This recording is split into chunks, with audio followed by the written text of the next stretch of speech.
வணக்கம். இந்த ப்ரீவியஸ் வீடியோவில் வந்து நம்ம இது இபைக்கோட சார்ஜர் இதோடைய அவுட்லைன் வந்து சொன்னோம், ஓவர்வியூ சொன்னோம். இது அதே போர்டு தான். இது வந்து எப்படி என்னென்ன வோல்டேஜ் அதோடைய பவர் பிளேன் வந்து எப்படி ட்ராவல் ஆகுது, எப்படி ஃபங்க்ஷன் ஆகுதுன்றதை நம்ம பார்க்க போகிறோம். முதல்ல ஒரு அவுட்லைன் சொல்லிடுறேன். இதில் வந்து பார்த்தீங்கன்னா ஏசி டு டிசி ஆகிடுது. இந்த கெப்பாசிட்டியில் சார்ஜ் இந்த வோல்ட் வருது, கெப்பாசிட்டியில் வோல்ட் வருது 279 வோல்ட் வருது. 279 வோல்ட் வந்து ஏசி டு டிசியாக கன்வெர்ட் ஆகிடுச்சு. அதுக்கப்புறம் இந்த சுவிட்சிங் ஐசி வழியாக ஒரு டிரான்ஸ்ஃபார்மர் ஒன்று போட்டிருக்காங்க. அதன் வழியாக ஒரு பல்ஸ் ஜென்ரேட் ஆகுது, ஃப்ரீக்வன்சி ஜென்ரேட் ஆகுது, கரண்ட் இம்ப்ரூவ் பண்ணுறதுக்கு யூஸ் பண்ணியிருக்காங்க. போயிட்டு அதுக்கப்புறம் என்னென்னா இந்த இங்கே வந்து 2 மாஸ்பெட் போட்டிருக்காங்க. ஸோ இந்த 2 மாஸ்பெட் பார்த்தீங்கன்னா இங்கே வேல்யூ பாருங்கள். ஸோ இதோடைய 16 அதாவது 166 வருது. இது வந்து பாசிட்டிவ், இது வந்து நெகட்டிவ் மாஸ்பெட்டு. லோ சிக்னல் இது லோ சிக்னலு, இது ஹை சிக்னல். சுவிட்சிங் இன்னும் கொஞ்சம் அதிக அளவில் ஆகும். ஆகிட்டு இந்த அவுட்புட் வந்து எங்கே போகுதுன்னா ப்ரைமரியில் 2 காயில் இருக்குது. ஒன்று ஆக்சிலரி வைண்டிங்கு, இது ப்ரைமரி. இது ப்ரைமரியில் வந்து யூஸ்வலாக வந்து வோல்ட் அதிகமாக தான் இருக்கும். ஸோ இதோடைய லூப் ஆகி அதான் இது சிக்னலாக வருது, 170 வருது. டயோடை போட்டு மறுபடியும் பூஸ்டிங் சர்க்யூட்டாக யூஸ் பண்ணியிருக்காங்க. கரண்ட் இன்க்ரீஸ் பண்ணுறதுக்கு சீரிஸில் பேரலில் 2 கெப்பாசிட்டர் போட்டிருக்காங்க. மறுபடியும் சார்ஜ் இன்க்ரீஸ் ஆகுது. அதுக்கப்புறம் ஆக்சிலரி வைண்டிங் வழியாக என்ன பண்ணியிருக்காங்கன்னா ஒரு 14.9 வோல்ட், அரௌண்ட் 15 வோல்ட் எடுத்திருக்காங்க. இந்த ஐசிக்கு ஃபீட்பேக் இன்புட் கொடுக்கறதுக்காக. இன்புட்டு இந்த கெப்பாசிட்டியில் சார்ஜ் ஆகும். இஸ் கிரவுண்ட் சரியா இல்லை. ஸோ அதனால் வந்து கெப்பாசிட்டோட இதில் வரும் 14.9 வோல்ட் வருது. அது ஒரு ஜீனோ டயோடை ரெகுலேட் பண்ணி கரெக்டாக அந்த லைன் எடுத்துகிட்டு போயிட்டு இந்த ஐசியோட பின்னில் கொடுத்துருக்காங்க. இங்கே ஐசி.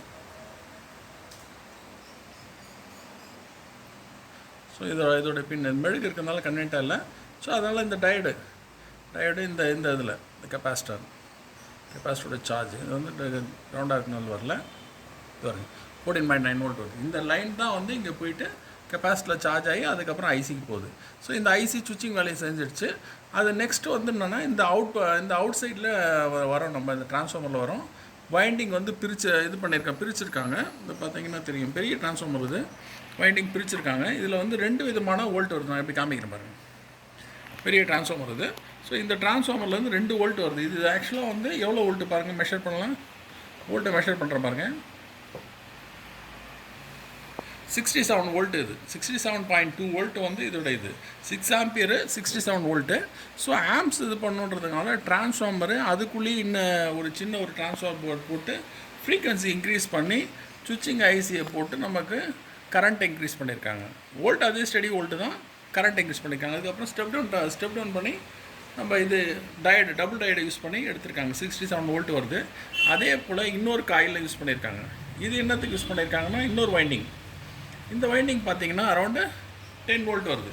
இது என்னத்துக்குன்னா இந்த இடத்துல ஒரு ஐசி போட்டிருக்காங்க. 10 வோல்ட் இதுக்கு இன்புட் போயிடும்.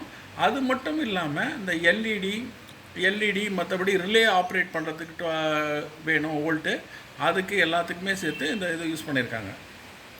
ஒரே நிமிஷம்.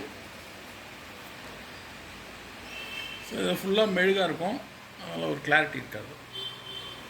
பாருங்கள் 9.8 வோல்ட் கொடுத்துருக்காங்க. ஸோ இந்த ரிலே ஃபங்க்ஷன் ஆகும்.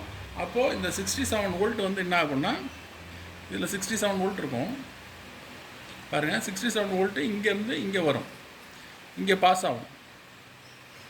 புரியுதா? ஏன்னா இங்கே இருக்கிற ரிலேயில் ஒரு இந்த இது வந்து அதாவது காமன் பின் வந்து என்சி வந்து என்ஓக்கு வரும். ஸோ இதுதான் ப்ராசஸ். ரிலே யூஸ் பண்ணியிருக்காங்க. ரிலே ஆப்ரேட் பண்ணுறதுக்கு இந்த ஐசி யூஸ் பண்ணியிருக்காங்க. இந்த க்ரீன் வந்து நமக்கு வந்து ஏசி உள்ளே வருதுன்றதுக்கு, இது சார்ஜுக்காக. இது ஏதோ அன்வான்ட் திங்ஸ் எதாவது ஹேப்பன் ஆச்சுன்னா அந்த ரெட் கலர் லைட் எரியும். அதுக்காக ஃபுல்லாக இந்த ஐசியை வச்சு கண்ட்ரோல் பண்ணியிருக்காங்க. இங்கே வந்து 2 ஆப்டோ கப்ளர் போட்டிருக்காங்க. ஆப்டோ கப்ளருடைய வோல்ட்டு பாருங்கள். வோல்ட் பாருங்கள். இது வந்து ஆப்டோ கப்ளர் 2 ஆப்டோ கப்ளர் இருக்குது. இது ஆப்ரேட் ஆகுது ப்ராப்பராக. 1.12 வருது. அதே போல் இங்கேயும் இந்த வேல்யூ தான் வருது. இதுவும் ஆப்ரேட் ஆகுதுன்னா இதோடைய அவுட்புட் என்ன வருது பாருங்கள். 5 வோல்ட் வந்து இன்புட்டாக கொடுத்துருக்காங்க கலெக்டரில். எமிட்டரில் 3.62. இது வந்து சிக்னலாக ப்ராசஸ் ஆகும். இங்கேயும் 5 வோல்ட் கொடுத்துருக்காங்க, கிரவுண்ட் பண்ணியிருப்பாங்க, அதனால் சிக்னலாக ப்ராசஸ் ஆகும். ஸோ இந்த ஃபீட்பேக்கு அதாவது நமக்கு 10 வோல்ட் ப்ராப்பராக வருதா, இதோடைய ஃபீட்பேக்கை வந்து ஐசிக்கே மறுபடியும் கொடுக்குறாங்க. அதை பேஸ் பண்ணி தான் இந்த ஐசி எவ்வளோ ஃப்ரீக்வன்சியை ஜென்ரேட் பண்ணணும், எவ்வளோ பல்ஸை ஜென்ரேட் பண்ணணும்னு டிசைட் பண்ணணும் பேஸ்ட் ஆன் த அவுட்புட்டு. சரிங்களா? இன்னொரு வீடியோவில் இன்னொரு சார்ஜரை பற்றி பார்ப்போம். தேங்க்யூ.